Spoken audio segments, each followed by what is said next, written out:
Hi everyone, I'm Amanda Green, a couples counselor, and welcome back to Evolving in Love. Today we're continuing our journey through my book, The Butterfly Blueprint, Revitalize Your Relationship and Keep Your Heart Fluttering Forever. We're diving into Chapter 8, which is all about the fourth principle of an interdependent relationship, differentiation.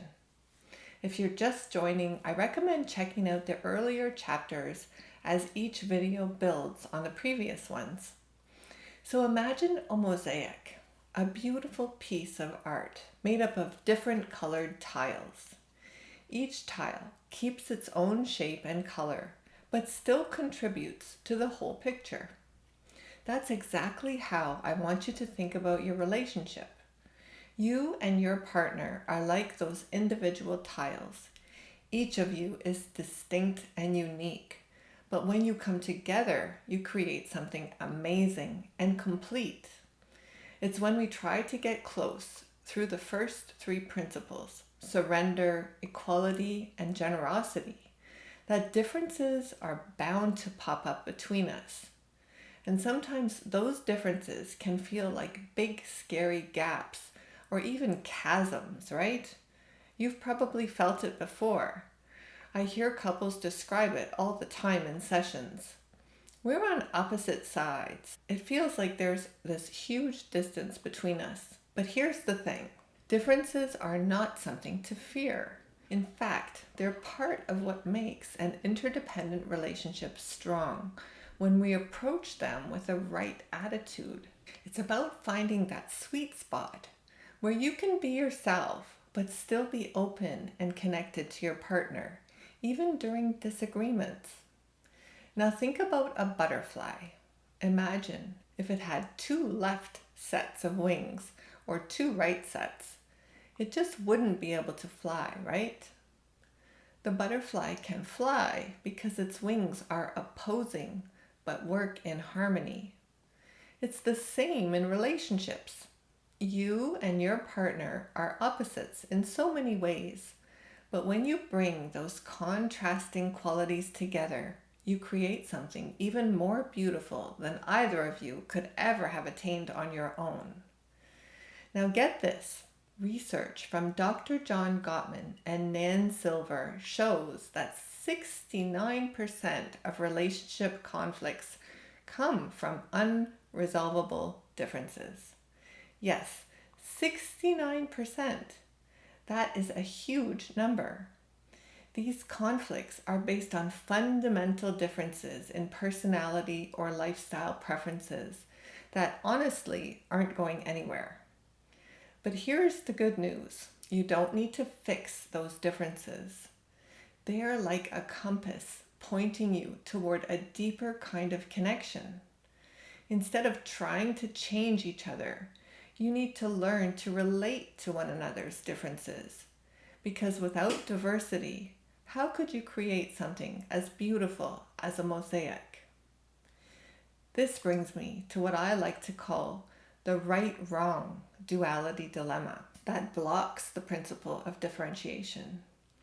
Ever been in a conversation with your partner that felt more like a court case than a discussion? Each of you armed with your evidence to prove the other wrong?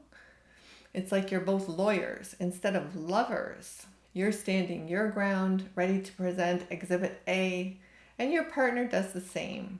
And before you know it, one person shuts down, the other keeps pushing, and both of you eventually head to your separate corners, feeling disconnected, misunderstood, frustrated.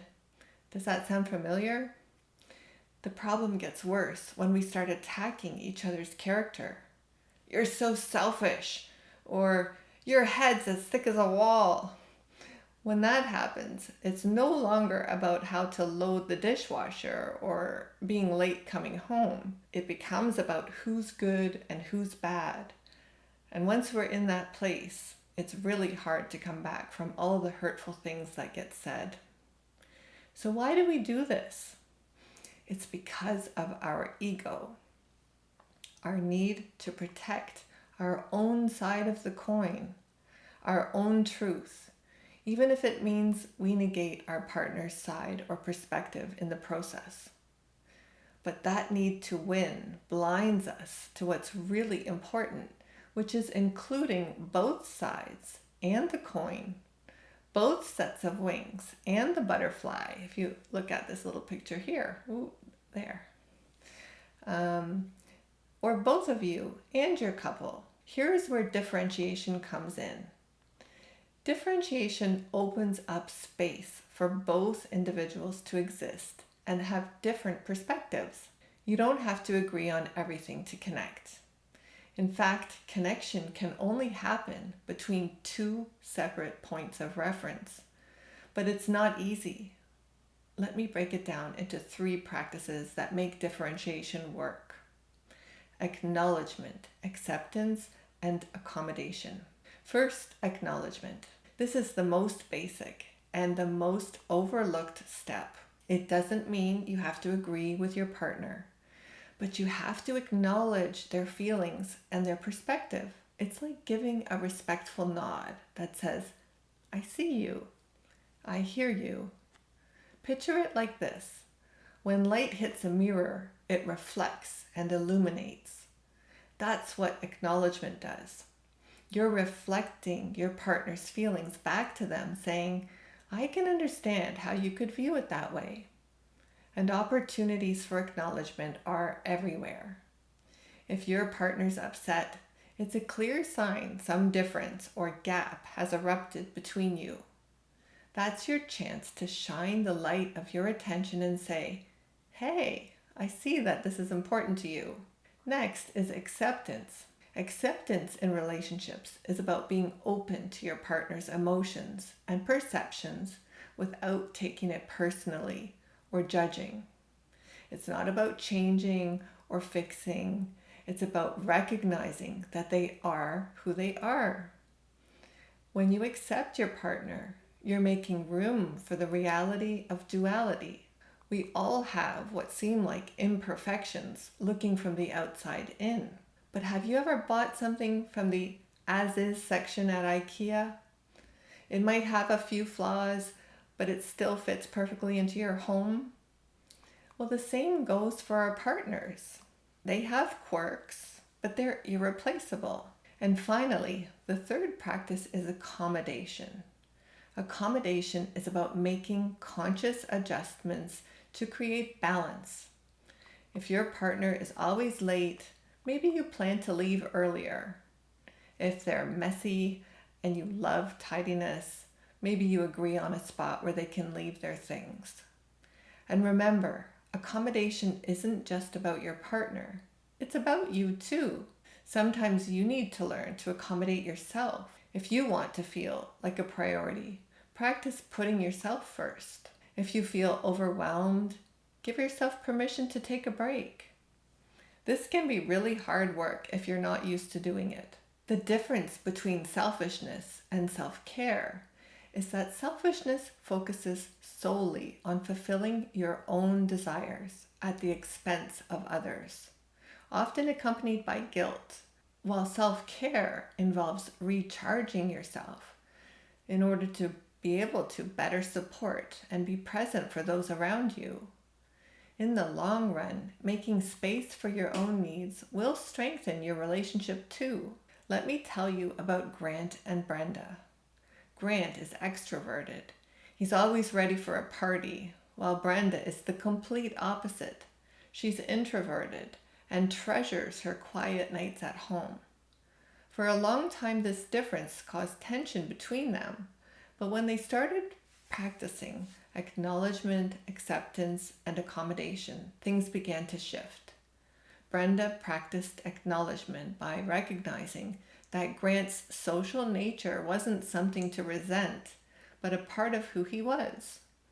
This allowed her to be more open to joining him at social events, but she also practiced accommodation by giving herself permission to leave early when she needed some quiet time.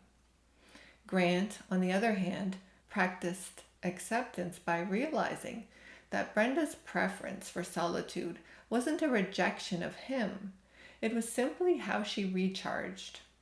He made sure to carve out time for accommodation as well, planning quiet, intimate nights just for the two of them. As a result, they stopped trying to change each other and instead learned how to support each other's needs.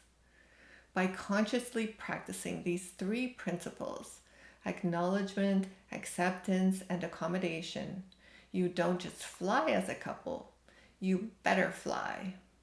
You evolve together in a way that's mutually enriching and fulfilling, and that's where true connection happens. Okay, that wraps up our discussion on differentiation. Please like, comment, and share this video if you found it helpful.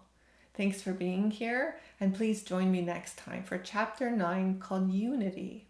I can't wait to share it with you. See you soon.